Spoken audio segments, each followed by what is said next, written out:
I invite you to pause a while whilst we do this next step in this St. Michael's service and ceremony today.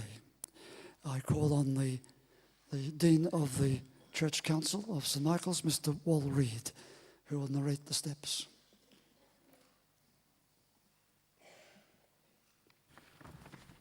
Thank you, Dr. McNabb. On behalf of the Church Council, I would like to extend a warm welcome to Dr. Elwood Einada, who will present the medallions this morning. He was the speaker at our breakfast this morning. He's a psychiatrist and currently on active academic consultant in the mind-body medicine at the National Institute of Integrative Medicine, serving a very important function in that role. This is the 22nd year these awards have been made, and in 1991, the proposal to make them was advanced by Dr. McNabb, and I quote, "We have thought of and devised many programs over the years, programs that would evoke awareness, provide information, and involve debate. The general thrust has been prevention, network building, therapeutic intervention, social involvement, and responsibility. The proposal was to select from the wider community one or two individuals whose contribution to society identified with the themes and causes of St. Michael's. The wording on the medallions reflects this, for outstanding service to the community. The 41 recipients to date reflect quite a cross-section of areas where commitment to improving the social condition has predominated. An honour roll in the foyer of St. Michael's Halls now records their names. I'm sure there are some past recipients here today. I note Professor Camilleri is with us. The aim was to select those who have done, are doing outstanding work that clearly advances the causes of prevention of violence, destructiveness or waste, or its corollary, that clearly promotes health and well-being and a better human society. Luz Restrepo and Reverend Dr. Rick Holland have been chosen as recipients of this year's award.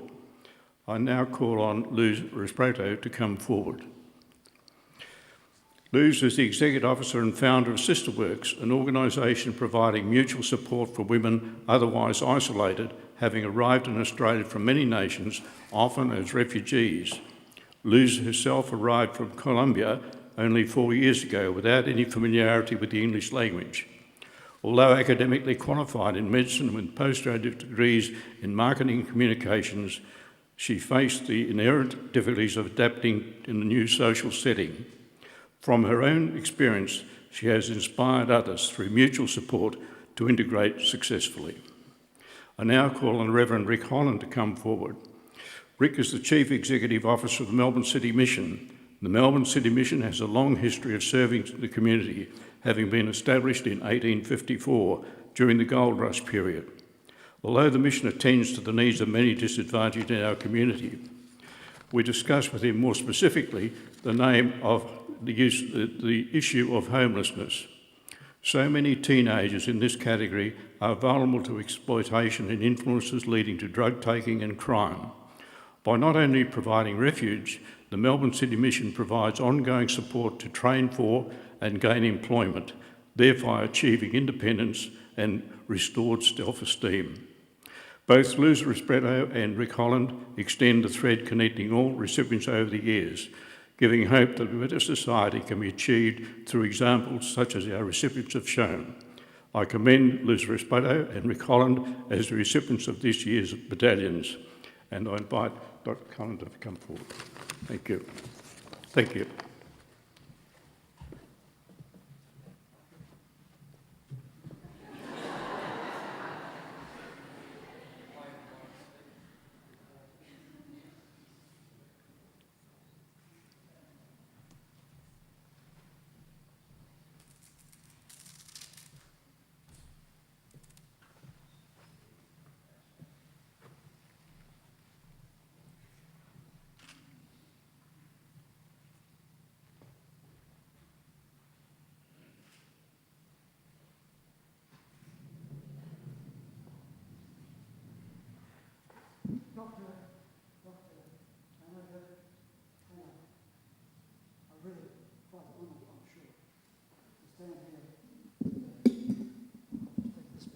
here, to stand here today and to congratulate you both. Luz, I heard your story again the other day. Quite an extraordinary story, indeed, helping mostly women folk, I think, to find their place in society, having lost it in their own country, refinding it here. And you've done an enormously valuable piece of work, and we congratulate you. And Rick, your work with the Melbourne City Mission, and work long before that, but certainly within the Melbourne City Mission, looking after kids right through to older people, not in tens and 20s, but in their thousands every day. We honour that work as well. And we who stand here as members of the helping profession, whereas Deborah, we're all of us, we want to honour you both today for the work you've done. Would you all please stand as we do just that? Now, would you like to face the body of the congregation and the congregation?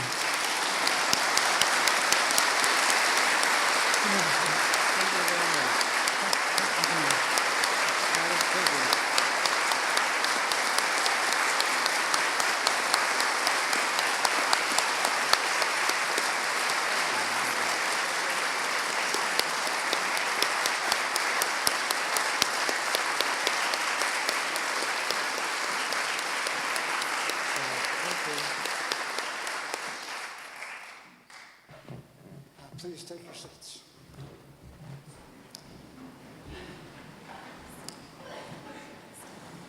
Oh no,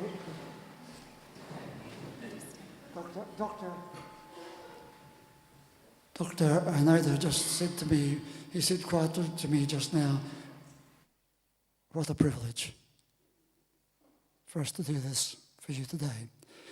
So we'd like you to come forward and say a few words to us. Okay. You can do it from here.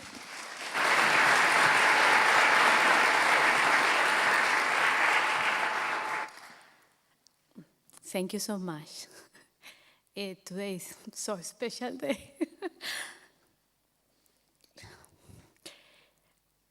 4 years ago, I arrived to this wonderful country as a political asylum seeker, and I spoke no English.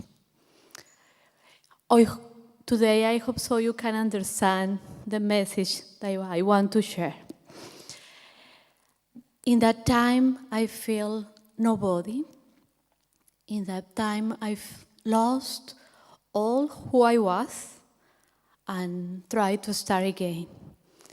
Probably in my free English classes, I start to meet women like me, lack of English, and this hit us and we start to feel lack of confidence.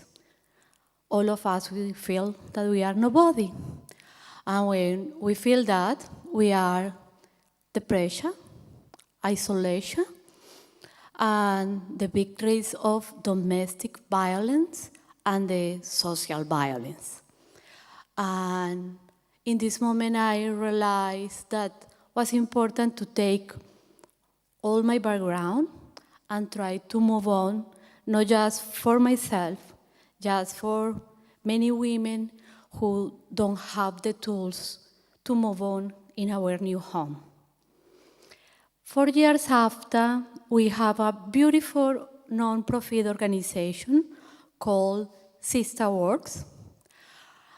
4 years ago, we understood that work empowers women, and we are going to start to give opportunities for them, opportunities for all of us to move on in our new home.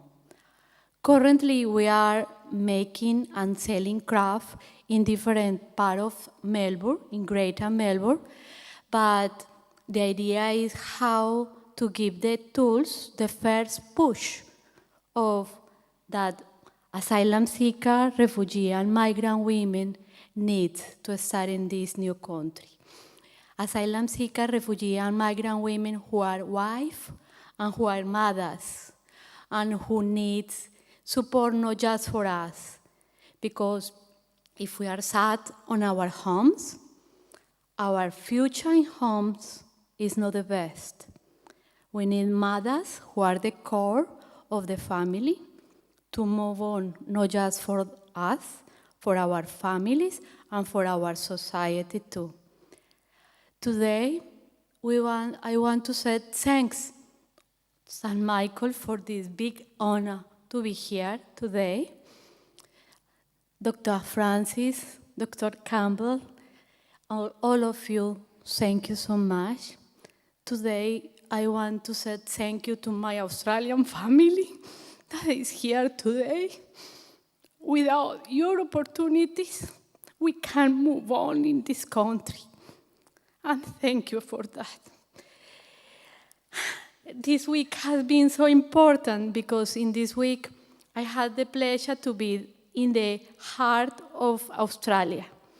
Last Sunday, I went in Uluru, and I start to feel that I am Australian. And how we need to start to change our mind, as our Aborigines said, no more conquest. We need to connect each other. And this is a big learning of this beautiful land. Last Tuesday, I did my test to be Australian citizen. In 4 minutes, 100% of the question.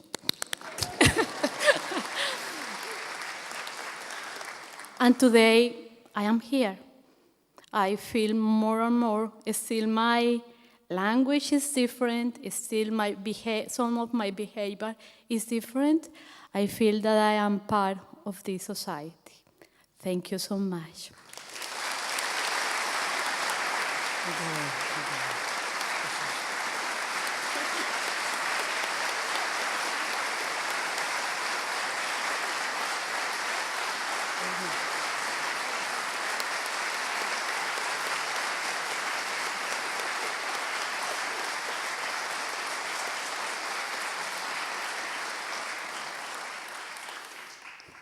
Granny Smith has something to say, doesn't she? Different, distinct, just marvellous story. A gift to the world. Rick, it's your turn. Come on, say a few words.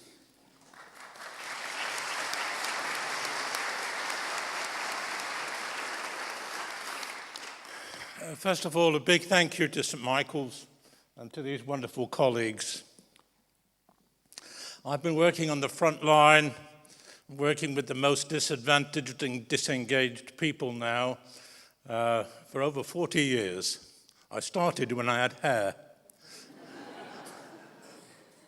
This is the first time that the church, and of course it had to be St. Michael's, it's the first time that the church has ever said to me, "Well done, thou good and faithful servant."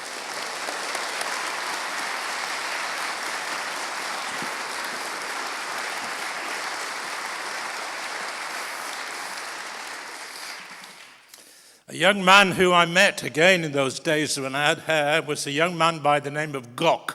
He was leader of the local street gang in Glasgow, and he was homeless. I spent time with him on the streets and then visiting him in prison. And when he was in prison, he said to me, "Minister," because he called me minister. He said, "Minister, I'm going to get out of this and I'm going to change my life." And he said, "Because of you." And I thought then, having worked with lots of different people in lots of different places, that for me was a turning point, because at the end of the day, and I'm sure Luz would say exactly the same, at the end of the day, it's down one-to-one, individual relationships. Those relationships are so important. Primrose, my daughter, I don't know, 2 or 3 times a week she'll ring me and she'll say, Dad, I've got a situation. And it might be she's got no money to get home, or she's had a row with a boyfriend, or whatever it is, she's got the ability and the facility to ring me or her mum and just to share that. It's just the normal things of life and family. The people that I work with every day don't have that. These are young people who are homeless. These are people who are in prison or coming out of prison. These are people with severe disabilities which are restricting their ability to respond. These are refugees. These are people even who are dying and in many cases have got nobody to have that conversation with. These are people victims of domestic violence who are escaping what they thought was a relationship at one time. It is so important to be able to provide to people who are really at the bottom of the pile, who are really struggling, that ability just to say to somebody, I've got a situation, somebody to be able to talk to be able to listen to, and in other words, to be able to provide the normal stuff of life. I've talked to homeless kids. I sit on the steps of our program at Front Yard on King Street, and many a time I ask the standard interview question, where do you want to be in 5 years' time? Let me tell you, not one of them will ever say homeless. Not one of them. I heard our Prime Minister only just a few months before the election say people choose to be homeless. I'll tell you this, they don't. And when you talk to people and you say, what do you want? What do you want? And they say, well, somewhere to live and to eat, a family, a dog, go to the footy on Saturday, the normal stuff. That's what people want, and whether they be homeless or refugees or with a severe disability or whether they be victims of domestic violence, what they want is the normal stuff, and it's often the stuff that we take for granted every single day. And that's the job of Melbourne City Mission, to be able to provide that support, to be there. Do you remember the old Peter Sellers movie, Being There? My organisation is about being there, and for the whole of my life I've tried to live that, to be there for people on a one-to-one relationship basis. And I believe this, that in so doing, everybody benefits. I think that echoes, Francis, some of the things he was saying today. Everybody benefits. I remember many years ago when I was working in prisons, and I persuaded a prison governor to have a volunteer to come into prison to visit one of the prisoners. The volunteer was blind, visually impaired, 100%. And after much persuasion, the prison governor allowed it to happen. And that visitor shared part of the last few months of that prisoner's time in prison together with him. And during that time, he came to me and said, I'd like to take the prisoner out onto the street, just for an outside visit. And again, after much persuasion, the governor conceded. And I often think about that. There they are, a blind volunteer, arm in arm, with a prisoner, on the streets of a city. Who is helping who? Who, when it comes to a road, who is directing a person across the road? Who is supporting who? And I believe this, that at the end of the day, and I've really considered it a privilege for all the opportunities I've had to work with the most disadvantaged people in the world. But in many ways, they've taught me, and they've reached out to me much more than I've been able to do to them. It is a two-way process, and I see that as part of my ministry, and I thank you that you have too.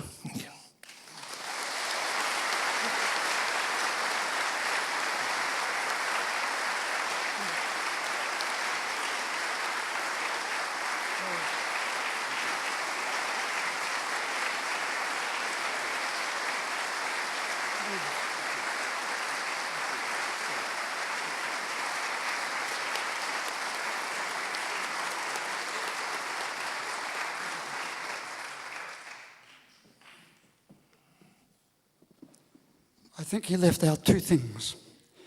when he spoke with me a few months ago, he said one of the kids came up and sat on the step outside his office, and he said, "What do you want?" He said, "What do you want?" And this kid said, "I want an education." How many kids per night are on the streets? In Melbourne, 7,000. 7,000 kids homeless every night. Every night? You can't imagine it, can you? We thank you. We thank you. Would you say yes to St. Michael's?